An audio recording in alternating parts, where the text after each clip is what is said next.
Fidèles téléspectateurs, merci à vous qui restez permanemment connectés sur Cherifla TV pour vous informer. Mesdames et messieurs, bonsoir et bienvenue dans cette édition.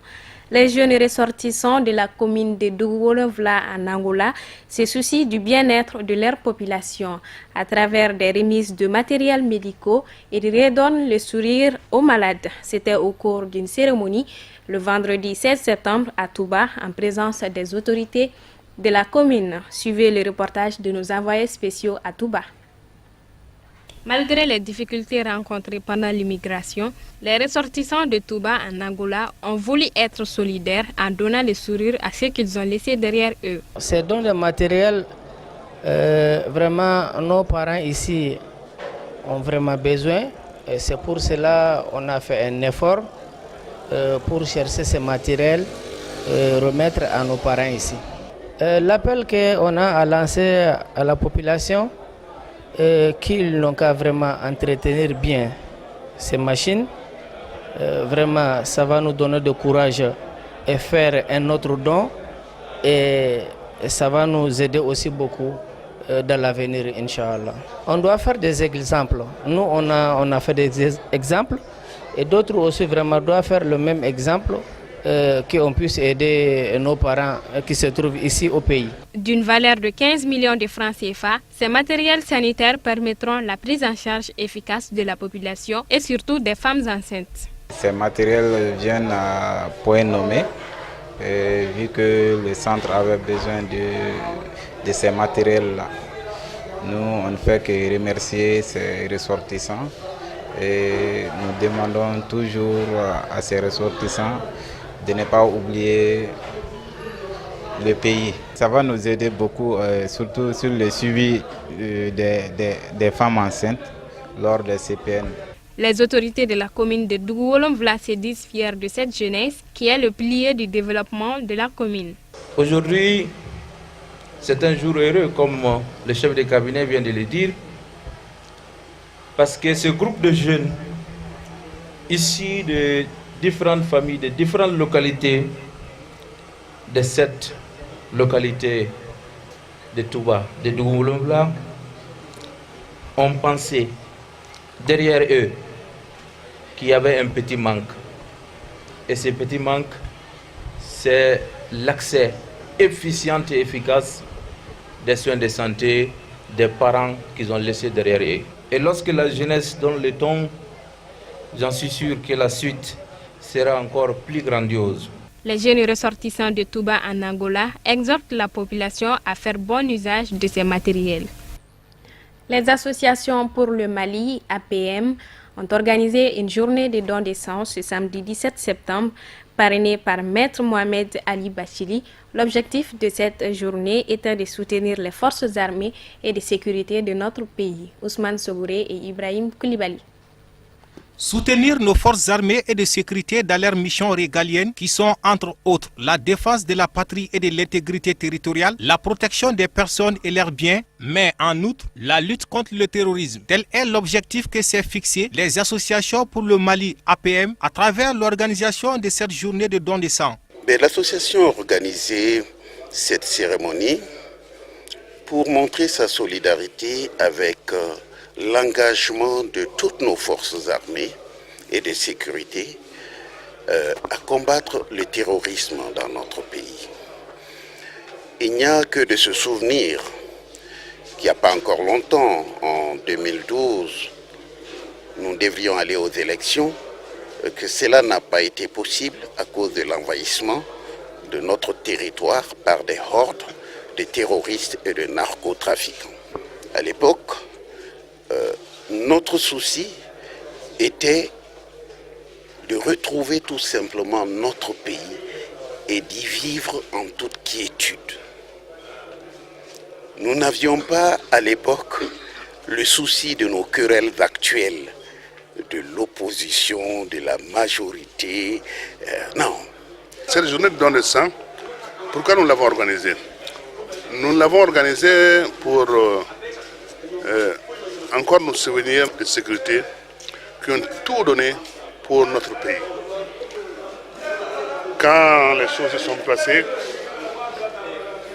ils étaient là. Sans eux, est-ce que nous ne serons pas en sécurité aujourd'hui? Si nous sommes en sécurité, parce que l'armée a tenu et a joué le rôle qui est le sien. On les remercie pour cela.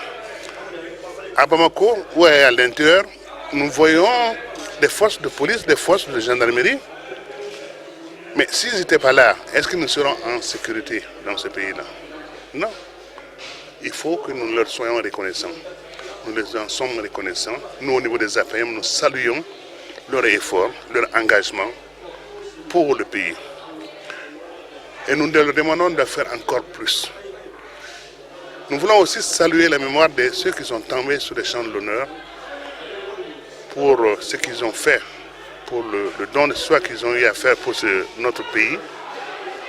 Et nous voulons aussi souhaiter prompt rétablissement aux victimes, aux gens qui souffrent encore des séquelles des problèmes dus à leur mission.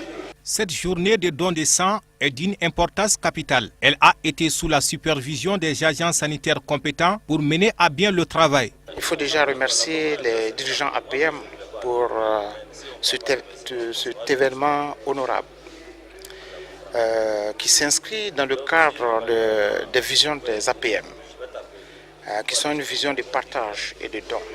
Donc nous sommes dans cet espace-là dédié à qui? Aux forces armées. Il faut déjà dire que ceux qui font don de leur corps sont les forces armées. Donc c'est une façon des APM pour magnifier leur solidarité, leur engagement auprès des forces armées pour ces efforts pour la nation. La population a répondu massivement à l'appel. Pour elle, c'est un devoir envers nos forces armées et de sécurité. En fait, nous donnons le sang parce que nous estimons que tout le monde a besoin de sang. Il n'y a pas d'usine qui fabrique de sang. Il n'y a aucune usine au monde qui fabrique de sang. C'est le corps humain qui le fabrique et nous ne pouvons que donner du sang de notre corps pour les accidentés. Et aujourd'hui, nous l'avons décidé pour l'armée et les forces de sécurité de manière générale, qui ont beaucoup de difficultés, qui ont besoin de sang comme tout le monde. C'est juste des dons de sang offert aux forces de l'armée de sécurité. Vraiment, c'est une très bonne initiative pour tous les Maliens. Bon, vraiment, ce geste, vraiment, c'est symbolique. Et puis, nous souhaitons que vraiment, ça ne s'arrête pas pour la première fois. Les organisateurs de cette cérémonie se félicitent de la réussite de l'événement. Le rendez-vous est donc donné pour un autre numéro très prochainement.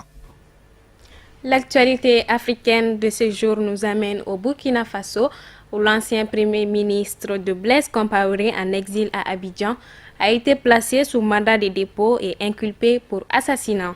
Au Niger, où 38 membres de Boko Haram ont été tués au cours d'opérations de ratissage, l'ancien ministre de la Justice gabonais, qui est désormais en France, et enfin au Zimbabwe, où les opposants exigent des réformes de l'État. Bref, signé Kafouné Bachili.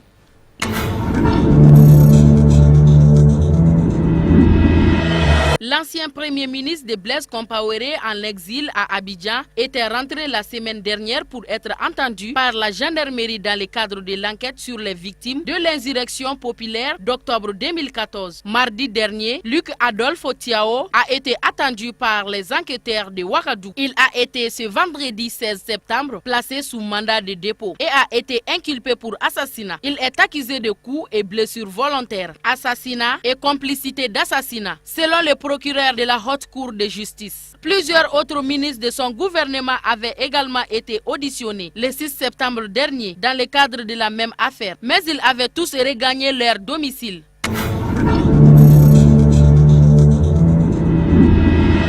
L'armée nigérienne a annoncé ce vendredi que 38 membres de Boko Haram ont été tués et 2 soldats ont été blessés au cours de plusieurs opérations de ratissage menées cette semaine par les militaires du Niger et du Tchad dans la région de Difa, au sud-est du Nigeria. D'importantes quantités d'armes et de munitions appartenant aux insurgés ont été également saisies, selon le colonel Ledru, porte-parole du ministère nigérian de la Défense. Depuis février 2015, Boko Haram mène des attaques autour de Difa, région frontalière du nord-est du Nigeria, fief des insurgés islamistes. Fin juillet 2016, la force multinationale mixte avait engagé des moyens importants et avait indiqué avoir repris aux insurgés islamistes les localités stratégiques nigérianes de Douchi et d'Amazak, proches du Niger.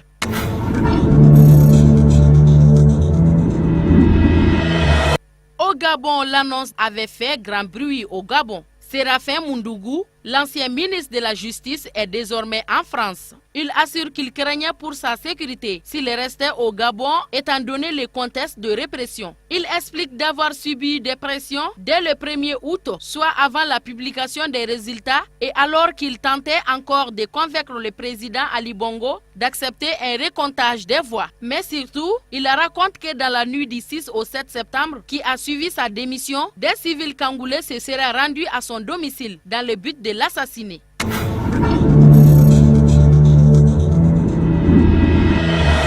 Au Zimbabwe, les adversaires du président zimbabwéen Robert Mugabe, mobilisés depuis des semaines, se sont donné rendez-vous samedi dans la rue pour exiger une nouvelle fois des réformes et défier son régime. En dépit d'une interdiction imposée par la police dans la capitale, au moins 18 partis de l'opposition réunis sous la bannière d'une initiative nationale pour une réforme électorale NERA et une flopée de mouvements issus de la société civile ont appelé à défiler dans la plupart des villes du pays, dont Harare. La police anti-émeute devrait être déployée en masse dans le pays. Le dernier rassemblement anti-Mugabe ont été réprimés par la force à coups de gaz lacrymogène. Un décret publié vendredi dans le quotidien d'État a prohibé tous les rassemblements à Harare du 16 septembre au 15 octobre. Cette décision vise à empêcher tout désordre public. En dépit de cette interdiction, les adversaires du gouvernement ont maintenu leur appel à manifester et annoncé avoir saisi la justice pour en obtenir l'annulation.